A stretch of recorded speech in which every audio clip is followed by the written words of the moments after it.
excellence and excellence at your own level. We have been sometimes told that we have to be twice as good. That puts a lot of pressure on a child. That puts a lot of pressure on us, on adults. Raising to the level of your own excellence, being the best that you can be. For me, that's brilliance.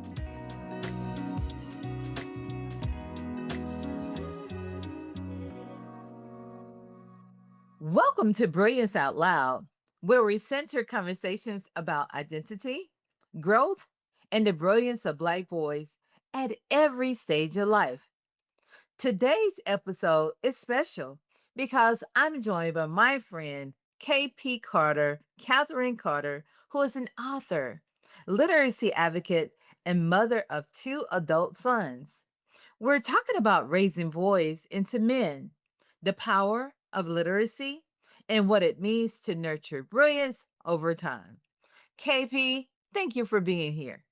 Thank you so much for inviting me. I'm so excited to share and just let folks know that they are not alone. Yes, I like that because we have to have that connection as mothers. So I love that Yes, that you said that. So indeed. KP, before we dive in, tell us more about you. Wow, where do I start? So I am Kate P. Carter, Catherine P. Carter, the world's only readologist. I empower children to become confident, competent readers. And what I do is I blend evidence based literacy instruction with culturally relevant stories that spark joy, voice, and lifelong learning. I transform how children read, learn, and see themselves through powerful stories and proven literacy practices. And my career spans over 25 plus years. I began my career as a classroom teacher, certified reading instructor, certified school administrator, and director of language arts and testing. Currently, I am the creator of the Rockstar Reader Club Beyond the Book, where I spark the joy of reading and writing for fun to promote lifelong learning for schools, summer programs, homeschool pods, and folks who work with children to grow literacy among all children. Wow. You have a resume that's just amazing, to hear all the things you've done. So I hear that passion in your voice and the thrill about what you do. I think that's why we're so connected because we're passionate about what we're doing now. We did it as in our professional realm as educators and the different roles we had, but now as a business owners, we get to do it our way. And so That's right. tell me more about your rock store reader program, and I love that you added beyond the book. That's Yes, great. Tell me yes. about that. So the rock star, you may remember that for many years I was a tutor alongside of that was my, as you say, side hustle. And I tutored children individually for years. And now I just want to spread the love and work with larger groups of children. And what we do in the club is we meet once a month, but there is a facilitator guide, there is a student activity book, and kids get to get little prizes and things. But what we do is drill down on reading and writing for fun. And we start with Lizzie, but we grow into literacy. So we're starting with the three books: Yeah. Summertime with Lizzie B. Hayes and the Great Camp Caper, and Lizzie B. Hayes on a Mission. But then after we read those books, we go into other books as well. It's just to pull that thread to show children that reading is not drudgery. Reading is fun. Writing is fun, not a punishment, not just for school grades. I tell parents all the time that reading is not a chore. It's not another thing you have to do. It should just be a part of your daily life. It should be something that as soon as a child is born, you place books in their environment. I tell people when you know someone's having a baby shower, you should have that cute little outfit, but also include a book. Start a child's library because they want them to be engaged and know that there's so much to this world that I can find out just from reading a book. Take a look, it's in a book. Okay. There you It's go. it's in a book. You can learn. And not only are the children learning, we as parents are learning as well. And Right. so your program sounds magnificent. Let me ask you this. Is it just virtually or do you do it in a group as well? We are starting virtually, starting this month. We're starting. And there may be some opportunities to do things in person, but at the moment we're virtual. And there's also a training component for parents who are not quite sure and want to make sure that they do things that really support the child. So I do a training component as well. There's a chance for me to come and speak to your children about what it's like to be an author, what the author career is about. And one thing we as educators understand, we can teach a child all day, but we have to also show parents the power of reading, the power Right. of literacy, because that is the basis of reading comprehension. So, I hear teachers say, oh, these parents don't know. No, they don't know. They do not. We're the ones who went to school for an education in Yeah. early childhood or high school, wherever it may be. Parents have other careers, so they Yeah. don't understand. I would never forget, I have a friend of mine who's a nurse, and she would tell me to work with her daughter. She says, "Because I can't do what you do." And that clicked with me. I Yeah. can't go in there and give someone a shot. I can't even give myself a shot. You know, I choke taking medicine, so I can't do what a nurse can do. And so a nurse can't do what an educator can do. So it's not about the degrees or, how much knowledge a person has. It's your knowledge in your subject area that matters. So we're the subject matter experts on We reading, are.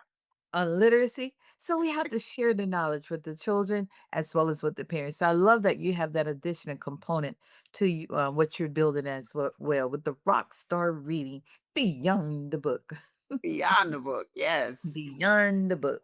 So, KP, this podcast is titled Brilliance Out Loud. And I was very intentional about that title because I want to share stories about brilliant people. And why not share it out loud? You're one of my brilliant friends. Oh, When you hear the word brilliance, what's the first thing pops into your mind? excellence. And excellence at your own level. We have been sometimes told that we have to be twice as good. That puts a lot of pressure on a child. That puts a lot of pressure on us, on adults. Raising to the level of your own excellence, being the best that you can be. For me, that's brilliance. Hmm, I like that. Just Yeah. being your very best. Being your very best, not Yes. worrying about what someone else is doing. Why aren't I where they are? Being your very best Yes, I like and that. letting it shine. Let it shine, illuminate. Let's go back to talking about brilliance and your sunshine. So you raised Yes. two sons. Tell Woo! me, how did you instill brilliance in them? By always working with them and showing them that they could be successful and helping them to rise to their best level. Because let's face it, sometimes they want to be lazy and they want to do just enough just to get by. But I knew that they could do more and always encouraging them to be their best, to do their best. Both sons are different. And one was and still is extremely intelligent. and I wanted him to take all of the AP courses that he was eligible for because he was eligible to take them all. And he was like, I don't want to do all that. I see how stressed out some of those other people Yeah. are. I don't want to be that way. Mhm. So I had to breathe and allow him that. That was the youngest. Yeah. And that's the hard part. I can Very. relate Yeah. with that. That's the hard part. I think we learn to kind of let go and let them Yeah. choose what road they want to take. Not Right. saying that we're not still influential in their lives because those grade school years matter. And we do Right. have to direct their path some. But some of the choices, like you said, AP courses, same Mhm. situation. My son, he took one or two and he was like, nah, mom, this is not for me. Yeah. But I agreed. I'm like, "No, it's not," Yeah. "No, it's not," because it is hard, and then when I learned how it also impacts them in college where they may not even take some of those classes, so Right. once we get more information too, because we're educators, but on a higher level, we have to understand some things too, so Yeah. I get that, I get Yeah. that. In the early years, what did literacy look like in your home? So in the early years, oh, I was a over the top kind of a person. We had books everywhere. We had story time. We were in all the library things. We read the books every single night. There were books that they wanted to hear over and over and over every night, and I would do it. And that's something I would always tell parents. It's okay if they hear it over and over. That's enforcing. That's Yes. helping them to drill down and really love. One favorite was Goodnight Moon for one of them, and the other one was, favorite was The Little Engine That Could. Over and over and yeah. It's funny, I'm laughing because that's what I was gonna say. Good night, moon. Over and over again. That was a favorite. But Yeah. I love that about our sons that, we poured into them about reading, that literacy, reading is a foundational skill that they needed and they enjoyed it. And I think They that's did. what helped them to propel to success that they have now Yeah. because we gave them that solid foundation to go to the library, to be around people, the community involvement we did for them, and then knowing that their social emotional well-being and knowing their love language. I want to tap on that for a minute. What did you find out about your son's love language that helped you in nurturing them and raising them? I knew that one really wanted to be the center of attention, and I had to let him have it. Not dimming the other one's light, but the one who that was his thing. Let me shine, let me show you. And the other one, he was just calm. I get home from school, I gotta go and do my homework. I can't, I don't want to break. you know, Wow. so I had to lean into that. And with both of them, it was a challenge because then I'm totally different from both of them. Mhm, mhm. And I wanted them to do it my way early, you know, but then I had to release and let them be who they were and acknowledge their love language and pour into them in that way. Awesome. Took a Yes. lot of trial and error. Yes, yes, and continual trial and error, Yes. even as adults, even as Even adults. as adults. Yeah. But it's great because we in this life, we're just learning and we're on this journey and we're always evolving and getting better and helping them to be the adults that they need to be. Yes. I like that. I like that. And so as an adult mom of adult children, especially Black men, Whew. we have to continue to pour into them and give them what they need, the space they need, the love they need, the care they need. And it may look different and hard for us, Yeah. but we have to give them exactly what they need. Now, let's talk a little bit more about the reading and books. Representation in books. Yeah. Representation, it mattered a lot for my sons, and I didn't see it. That's why I became an author because I wanted to see boys, black boys, represented in books in a positive way, as the superhero or someone who's doing something kind. How did that Exactly. matter with you, and how did you work with that situation? That mattered, so that was very important, which is similar to me why I started writing, because I had been writing since childhood. So writing was just a part of me. But I knew, like Toni Morrison says, if you don't see a book out there, then you have to write it.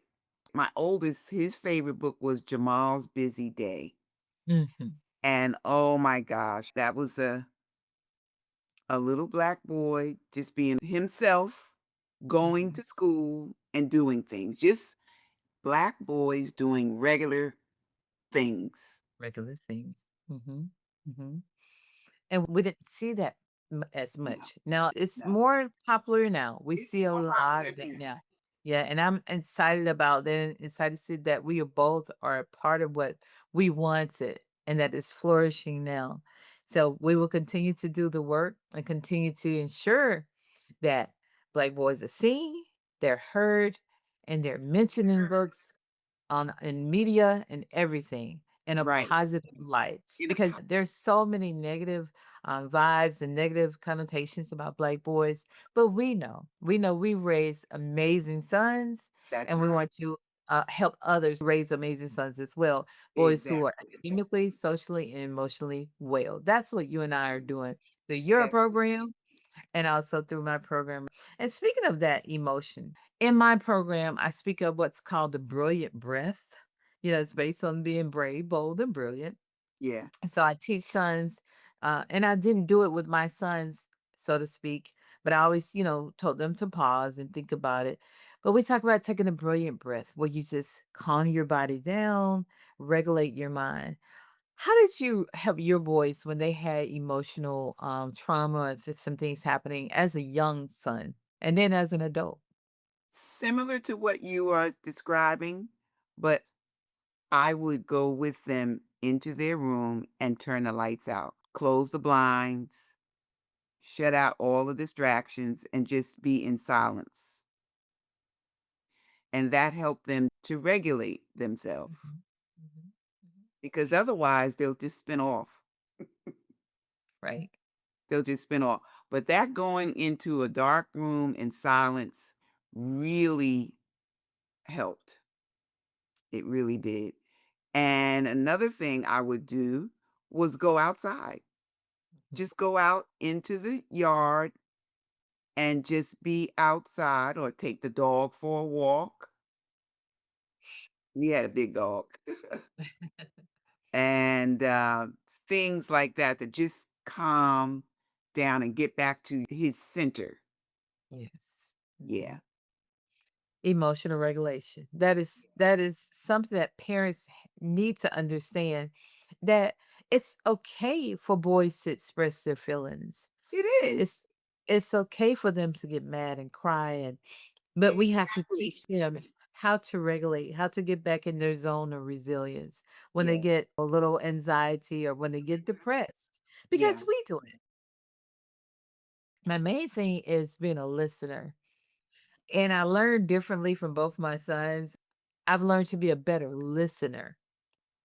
It's not about my needs. Again, it's Right. attached to the love language. Right. Whether it's their quality time they're needing, do they need a physical touch? Do they need that hug? Do they need a little gift? Yeah. So all those things matter with our boys to help them to regulate their emotions It and does. understand how they're feeling and know that it's okay. It is. And it's a delicate balance because I know I sometimes would be accused of letting the older ones talk too much and I'm listening too much. Yes. And it's like, okay, you know. So it's a delicate balance. It really is. And there's no perfect formula for it.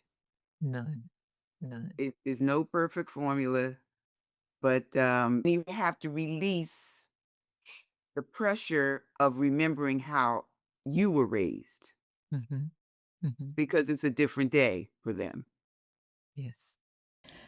My friend KP, thank you for this time we spent together, for sharing your journey across seasons of motherhood, and reminding us that literacy is not just about reading words. It's also about building identity, confidence, and possibility. Raising readers is raising thinkers. Raising thinkers is raising leaders. And raising leaders requires intention. So, to every parent who's listening, the work you do in early years echoes into adulthood. And to every Black boy and young man listening, remember your mind is powerful, your voice matters, and your brilliance belongs to you. So, until next time, keep showing up, keep breathing through the hard moments, and keep raising and supporting boys who are brave, bold,